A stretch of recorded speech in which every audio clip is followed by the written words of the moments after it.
Hello friends. Welcome है आप सभी का मेरे यूट्यूब चैनल पे। आज हम लेके आ गए हैं physics class 10 CBSE board reflection and refraction, ये चैप्टर का पार्ट 2। पिछले वीडियो में हमने लाइट से रिलेटेड कुछ बातें डिस्कस की थी। आज हम डिस्कस करेंगे इमेज के बारे में, जो कि ओरिजिनली आप लोगों का सिलेबस में है। अब से सिलेबस स्टार्ट होता है आप लोगों का। इमेज यानी प्रतिबिंब। हम लोगों को पता है कि आईने के सामने हम जब खड़े होते हैं तो आईने में खुद को दिखता है। आईने में खुद को दिखता है, जबकि आप आईने के अंदर में होते नहीं हो, लेकिन फिर भी लगता है कि आप आईने के अंदर में हो। तो वो क्या है? वो आपका प्रतिबिंब है, वो आपका इमेज है। इमेज हमेशा क्रिएट होता है लाइट के रेगुलर रिफ्लेक्शन से। ये याद रखिएगा, दो टाइप का रिफ्लेक्शन होता है, एक है रेगुलर रिफ्लेक्शन और दूसरा होता है डिफ्यूज रिफ्लेक्शन। तो इमेज बनता है रेगुलर रिफ्लेक्शन से। आज हम इमेज कैसे बनता है ये देखेंगे। इसके पहले आप सभी को पता ही होगा कि मिरर बनाने के लिए, सॉरी, इमेज बनाने के लिए मिरर की जरूरत होती है। और मिरर दो टाइप का होता है, एक है कॉनकेव, दूसरा होता है कॉन्वेक्स। कॉनकेव और कॉन्वेक्स में कई लोग उलझ जाते हैं, याद नहीं रहता। तो देखिए यहाँ पर केव है, केव यानी गुफा। यहाँ पर देखिए अंदर की तरफ थोड़ा घुसा हुआ है, अंदर की तरफ थोड़ा मुड़ा हुआ है। तो केव यानी गुहा, उसका फिगर ऐसा होगा। और कॉन्वेक्स यानी बाहर निकल के आएगा। ठीक है, क्लियर हो गया। अब देखिए यहाँ पे अगर कोई लाइट पड़े ऐसे, तो रिफ्लेक्शन के बाद एक दूसरे से इंटरसेक्ट करती है। जैसे कि यहाँ पर ये एक लाइट का रे है, ये भी एक लाइट का रे है। रिफ्लेक्शन होने के बाद एक दूसरे से यहाँ पर मीट की, इंटरसेक्ट की, इसीलिए उसको कॉन्वर्जेंट मिरर भी कहा जाता है। याद रखिएगा, कॉनकेव मिरर को ही कॉन्वर्जेंट मिरर कहा जाता है, क्योंकि रिफ्लेक्शन के बाद एक दूसरे से इंटरसेक्ट करती है या फिर मीट करती है। दूसरे तरफ कॉन्वेक्स मिरर को डाइवर्जेंट मिरर कहा जाता है, क्योंकि देखिए यहाँ पर लाइट रेज पड़ रही है, ये रिफ्लेक्टिंग सरफेस है, यहाँ पे ये रिफ्लेक्टिंग सरफेस है, और पड़ने के बाद ऐसे बिखर जा रही है, मतलब एक दूसरे से नहीं मिल रही है, बाहर निकल जा रही है, इसलिए डाइवर्ज कर रही है, इसलिए इसको डाइवर्जेंट मिरर कहा जाता है। अब ये दो मिरर को अच्छे से देखिए। अगर हम इसको ऐसे लगा देंगे तो क्या होगा? एक स्फेयर बन जाएगा। इसमें भी एक स्फेयर बन गया। एक्चुअल में क्या होता है, ये स्फेयर का ही टुकड़ा होता है। तो हम क्या किए कि ये जो स्फेयर है, ये जो स्फेयर है, हालांकि ये है नहीं, लेकिन एक स्फेयर का ही ये टुकड़ा है, तो इसको हम यहाँ पे ड्रॉ करके रखे हैं पहले से। अब देखिए कुछ टर्म्स को जानना बहुत जरूरी है। ये मान लीजिए कोई भी एक मिरर है, अगर ये कॉनकेव हुआ तो ऐसा होगा, और कॉन्वेक्स हुआ तो इस साइड में आ जाएगा। ठीक है, एक स्फेयर का ही टुकड़ा है ये भी, ये भी। तो अब देखिए ये जो टोटल का स्फेयर, टोटल जो स्फेयर है, इसका ठीक बीच वाला जो पोर्शन है, इसको हम P से डिनोट करते हैं, जिसको कहा जाता है P फॉर पोल। यहाँ पे एक चीज याद रखिए, जितना भी मेजरमेंट है यहाँ पे, आगे चल के आप लोगों को पता चलेगा, सब मेजरमेंट पोल से ही लिया जाता है। क्या कहा मैंने? जितना भी मेजरमेंट है यहाँ पर, सारे के सारे मेजरमेंट को पोल से हम लोग यहाँ पे लेंगे और किसी से नहीं। अगर एफ से या सी से रिलेट करना है तो पोल से हम देखेंगे कि उसका डिस्टेंस कितना है। अब पोल पता चल गया, बीच वाला पोर्शन, इधर में भी हो सकता है पोल। देखिए ये एक सर्कल है, तो सर्कल का एक सेंटर होता है, ये वाला सर्कल का भी ये सेंटर है, और इसको सी से डिनोट किया जाता है, और इसको कहा जाता है सेंटर ऑफ कर्वेचर। तीसरा, यहाँ पे देखिए सी और एफ के बीच में जो दूरी है, उसको अगर आधा करेंगे तो जो पॉइंट निकल के आएगा उसको हम कहेंगे एफ। एफ यानी फोकस या फोकल पॉइंट। अब ये देखिए, इसको अच्छे से समझिए। ये क्या है? ओरिजिनली डायमीटर है, ये पूरा का पूरा डायमीटर है, ये इसका रेडियस है, सी पी रेडियस है, और रेडियस का आधा, क्या होगा, r/2, इधर में भी r/2, तो ये आधा होगा, ये आधा होगा, यानी C से F तक आधा और F से P तक आधा, यानी ये दोनों को मिलाकर क्या हो जाएगा, C और P का डिस्टेंस आ जाएगा। फोकस से लेके पोल तक का जो डिस्टेंस है इसको कहा जाता है फोकल लेंथ, जिसको F से डिनोट किया जाता है, FP। फोकस से लेके पोल तक का जो डिस्टेंस है उसको F से डिनोट किया जाता है, जिसको कहते हैं फोकल लेंथ। सेंटर से लेके पोल तक का जो डिस्टेंस है, सेंटर से लेके पोल तक का जो डिस्टेंस है उसको हम कहेंगे रेडियस ऑफ कर्वेचर। ठीक है, ये सारा टर्म्स आप लोगों को याद रखने हैं क्योंकि आगे चल के ये बहुत काम में आएंगे। ठीक है, तो कॉनकेव मिरर हो गया, कॉन्वेक्स मिरर हो गया, कॉन्वर्जेंट मिरर क्यों कहा जाता है, डाइवर्जेंट मिरर क्यों कहा जाता है, क्या होता है और ये किसका टुकड़ा है, उसको अगर पूरा लेंगे तो क्या क्या निकल के आएगा, ये हमने देख लिया। चलिए आगे देखते हैं। अब देखिए यहाँ पर एक डेमोन्स्ट्रेट किया मैंने, ये मान लीजिए एक कॉनकेव मिरर है और ये प्रिंसिपल एक्सिस है। प्रिंसिपल एक्सिस यानी पूरा का पूरा जो डायमीटर है ना स्फेयर का, उसको प्रिंसिपल एक्सिस कहा जाता है। तो प्रिंसिपल एक्सिस से पैरेलल होता हुआ अगर कोई लाइट की किरण, रे यहाँ पर पड़े और रिफ्लेक्शन के बाद जहाँ पर वो दोनों इंटरसेक्ट करेगा, देखिए ये वाला लाइट इंसिडेंट रे, ये रिफ्लेक्टेड रे, ये इंसिडेंट रे, ये रिफ्लेक्टेड रे, कहाँ पर मीट कर रहा है, फोकस में। तो यहाँ पर अगर आप कोई किस चीज को रखेंगे जहाँ पर इमेज क्रिएट हो सके, इमेज को अपने अंदर धारण कर सके, तो वहां पर हमको उसका इमेज मिल जाएगा। इसके पहले एक चीज जान लीजिए कि ये जो स्फेयर है ये क्या है, पोल है, ये फोकल पॉइंट है, ये सेंटर ऑफ कर्वेचर है। तो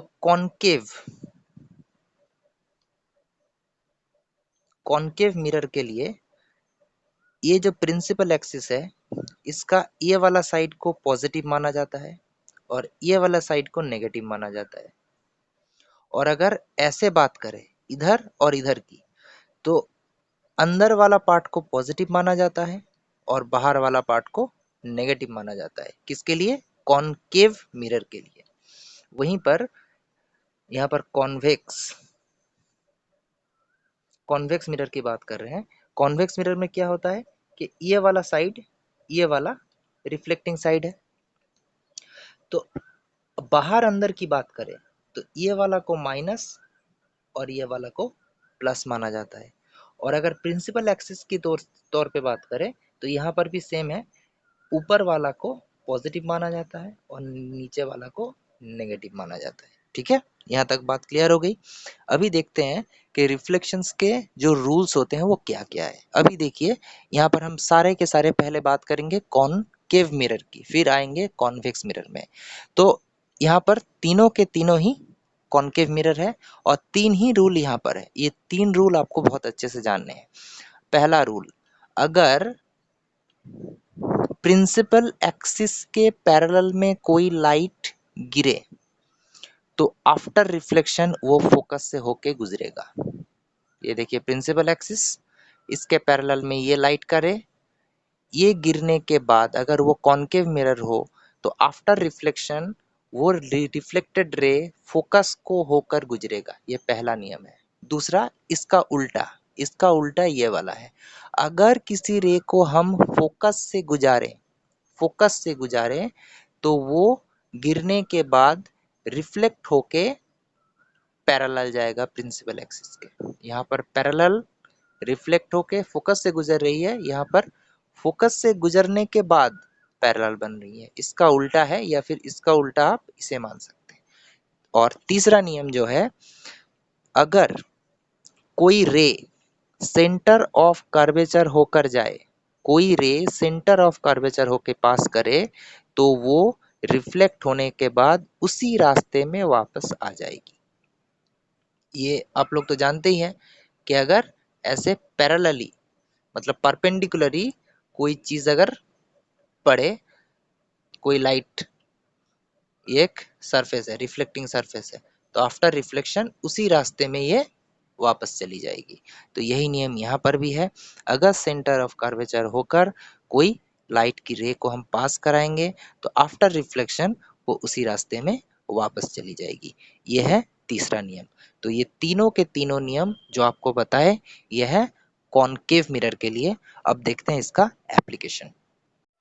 यहाँ पे देखिए, ऑब्जेक्ट बियॉन्ड सी, अगर सेंटर ऑफ कर्वेचर जो है उसके पीछे अगर हम ऑब्जेक्ट को रखें, तो ये मान लीजिए ऑब्जेक्ट है ए बी।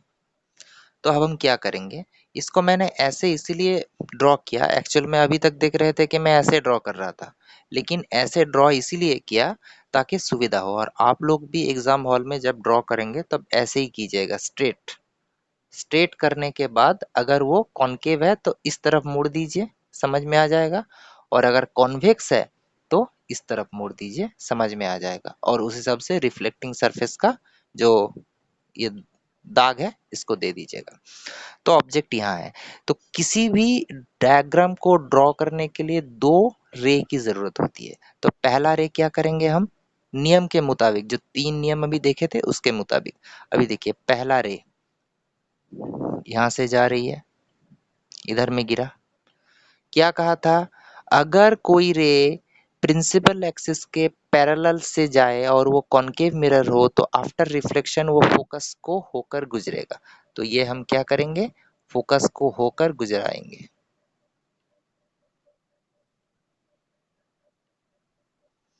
अब दूसरा एक लाइन हमको खींचना है, क्योंकि दो रे चाहिए। तो दूसरा रे कहाँ पर खींचे, हम लोग खींचेंगे फोकस को होकर ही। दूसरा नियम क्या था, अगर कोई रे फोकस को होकर गुजरेगा तो आफ्टर रिफ्लेक्शन वो प्रिंसिपल एक्सिस के पैरेलल जाएगा। और देखिए, ये जो रिफ्लेक्टेड रे जो रे है, इस वाला का रिफ्लेक्टेड रे ये, और इस वाला का रिफ्लेक्टेड रे ये दोनों मीट कर रहे हैं, सच में मीट कर रहे हैं। अगर रिफ्लेक्टेड रे सच में मीट करे, अगर रिफ्लेक्टेड रे सच में मीट करे तो हम क्या कहेंगे, वो रियल होगा। और अगर रियल होगा तो वो क्या होगा, इन्वर्टेड होगा। याद रखिए, रियल और इन्वर्टेड साथ साथ में आता है। क्या कहा मैंने, अगर रिफ्लेक्टेड रे सच में एक दूसरे से मीट करे, इंटरसेक्ट करे, जैसे देखिए यहाँ पे किया, ये रिफ्लेक्टेड रे सच में इंटरसेक्ट किया, तो हम क्या कहेंगे, रियल। और अगर नहीं करे तो हम कहेंगे वर्चुअल। आर्टिफिशियली कराना पड़े तो कहेंगे वर्चुअल। अगर सच में करे तो रियल, और अगर सच में नहीं करे, आर्टिफिशियली कराना पड़े, तो हम कहेंगे वर्चुअल।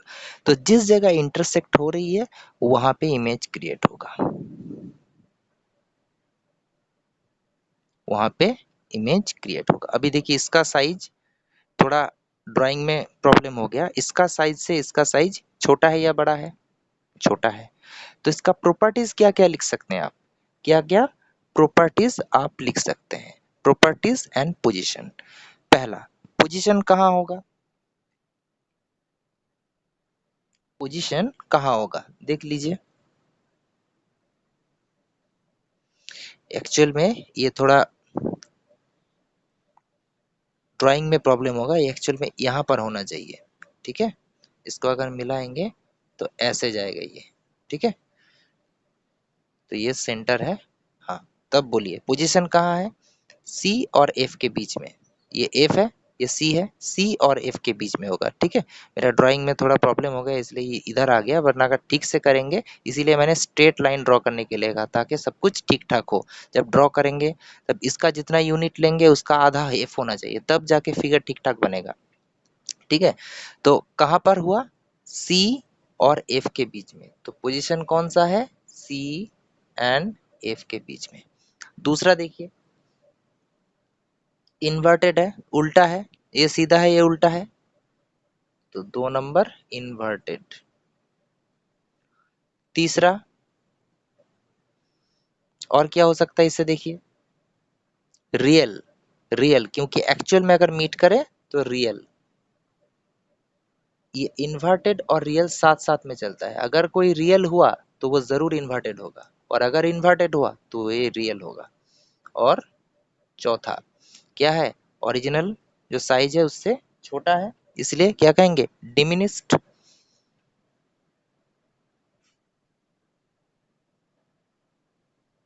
डिमिनिस्ड, ठीक है। अभी आगे देखते हैं। ऑब्जेक्ट अगर सी में हो, सी यानी सेंटर ऑफ कर्वेचर, तो ऑब्जेक्ट अगर सी में हो तो यहाँ से भी हम क्या करेंगे, वही नियम के मुताबिक दो लाइन खींचेंगे। पहला लाइन क्या होगा, पैरेलल होगा प्रिंसिपल एक्सिस के, और जो पैरेलल लाइन है वो कहाँ से गुजरेगा, फोकस से होके गुजरेगा। दूसरा हम फोकस से होकर डालेंगे, और फोकस से डालने के बाद क्या होगा, वो ऐसे ही इसके पैरेलल गुजरेगा। दूसरा नियम था, अगर फोकस में डाला जाए तो आफ्टर रिफ्लेक्शन वो सेंट प्रिंसिपल एक्सिस के पैरेलल में जाता है।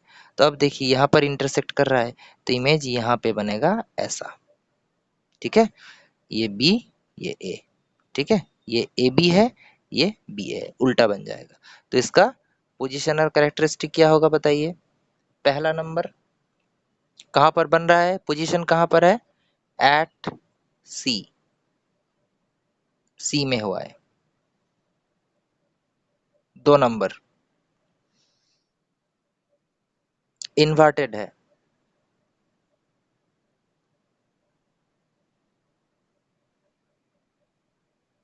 तीसरा अगर इन्वर्टेड है तो क्या होगा, रियल होगा। रियल क्यों, सच में मीट कर रहा है।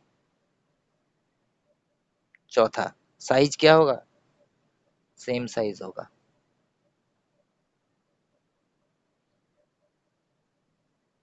सेम साइज होगा, ठीक है। अगर सी में है तो इमेज का साइज सेम होगा। अगर बियॉन्ड सी है, सी के पीछे है, तो इमेज का साइज छोटा होगा। एक्चुअली होता क्या है, इधर से जितना आप आगे खिसकाओगे ऑब्जेक्ट को, उतना ये जो इमेज है वो बड़ा बड़ा होता जाएगा। अभी यहाँ पर देखें कि सेम है।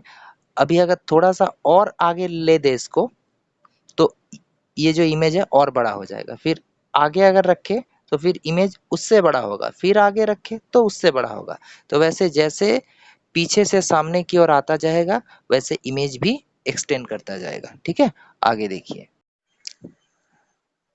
बिटवीन सी एंड एफ, यानी सेंटर ऑफ कर्वेचर और फोकस के बीच में अगर हम ऑब्जेक्ट को रखेंगे, तो इसके बीच में ऑब्जेक्ट को रखने से क्या होगा, यहाँ से हम दो लाइन खींचेंगे। एक लाइन ये रिफ्लेक्ट होने के बाद फोकस से होके गुजरेगा, और दूसरा लाइन क्या होगा, फोकस से होके गुजरेगा फिर रिफ्लेक्ट होके इसका पैरेलल आएगा।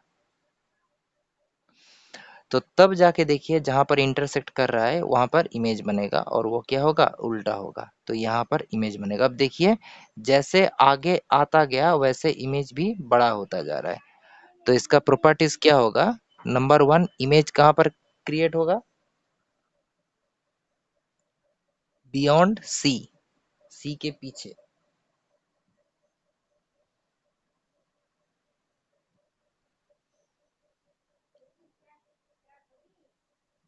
Beyond C. दूसरा क्या होगा, इन्वर्टेड, इन्वर्टेड। तीसरा रियल, क्योंकि रियल में मीट कर रहा है।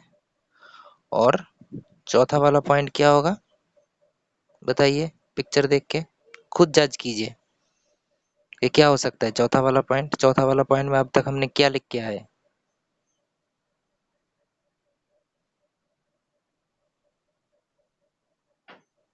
मैग्नीफाइड, बड़ा, बड़ा होगा ना, मैग्नीफाइड,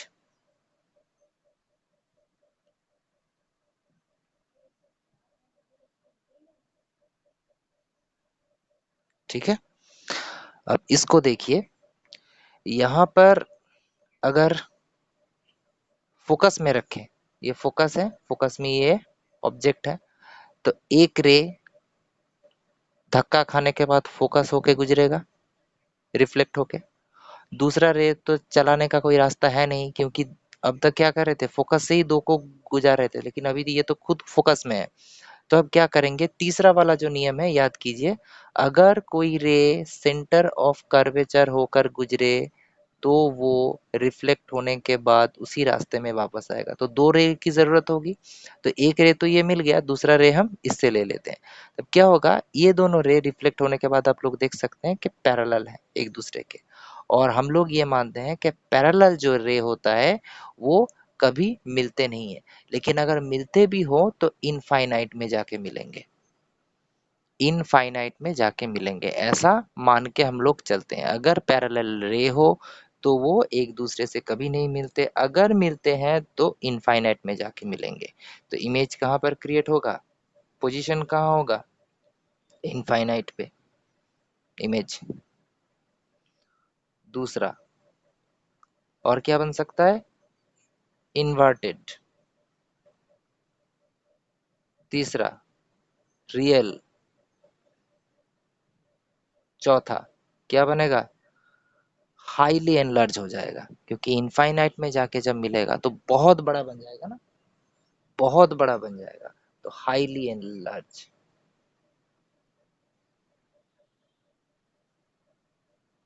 हाईली एनलार्ज। ठीक है। तो अब हम लोगों ने देख लिया कि सी और एफ के बीच में रखेंगे तो क्या होगा, एफ में रखेंगे तो क्या होगा। अभी चलिए आगे देखते हैं कि एफ से आगे रखेंगे तो क्या होगा। अब हम देखेंगे, अगर हम ऑब्जेक्ट को एफ और पी के बीच में रखेंगे, एफ और पी के बीच में रखेंगे, तो पहला नियम क्या है, ऑब्जेक्ट से जो रे निकलेगा वो रिफ्लेक्ट होने के बाद फोकस से होके गुजरेगा।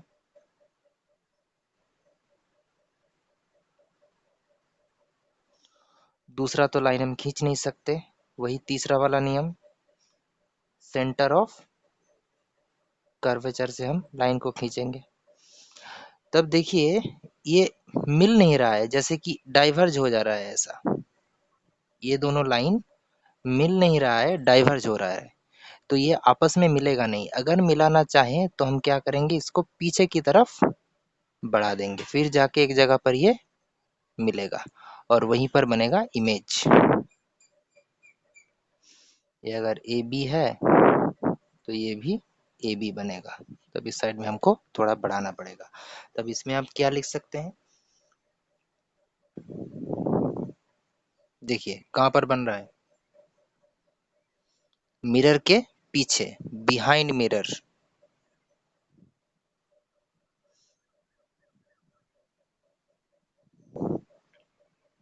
2 नंबर क्या हो रहा है, सीधा हो रहा है। अब तक देख रहे थे कि उल्टा हुआ, लेकिन अभी क्या हो रहा है, सीधा हो रहा है। तो सीधा को क्या कहेंगे, अपराइट, या फिर इसको इरेक्ट भी कहा जाता है।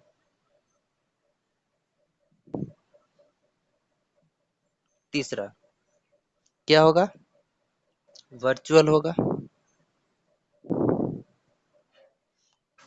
वर्चुअल कब कहा जाता है, जब हम इमेज को आर्टिफिशियली मिलाते हैं। एक्चुअल में तो वो मिलेगा नहीं, लेकिन हम पीछे की तरफ धकेल के इसको मिलाएं, तब उसको वर्चुअल। और अगर सही बनेगा तो वो रियल। और वर्चुअल के साथ इरेक्ट, ये एक पैकेज है। जैसे वहां पे पैकेज बताया था रियल के साथ इन्वर्टेड, वैसे यहाँ पर इरेक्ट के साथ वर्चुअल, ये भी एक पैकेज है। और चौथा क्या होगा, इनलार्ज, बड़ा होगा, इनलार्ज।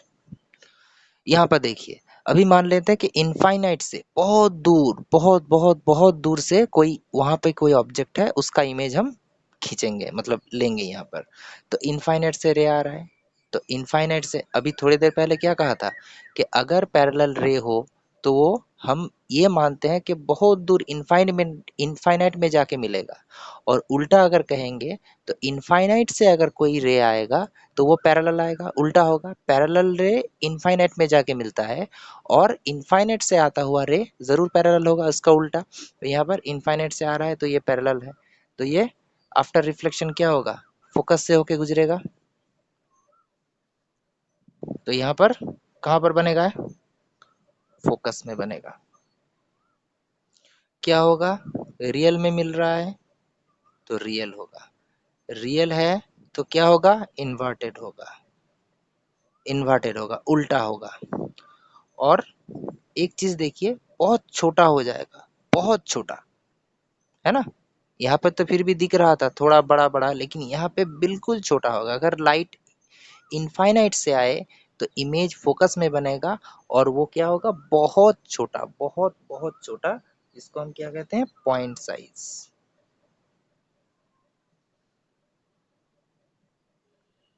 पॉइंट साइज, ठीक है। तो ये हो गया सभी बातें कॉनकेव मिरर से रिलेटेड। अगले वाले वीडियो में हम कॉन्वेक्स रिलेटेड जो भी टर्म्स हैं वहां पे देखेंगे, ठीक है। तो ये वीडियो को लाइक कर दीजिए, शेयर कीजिए और सब्सक्राइब कर लीजिए चैनल को। चलिए मिलते हैं तीसरे पार्ट में।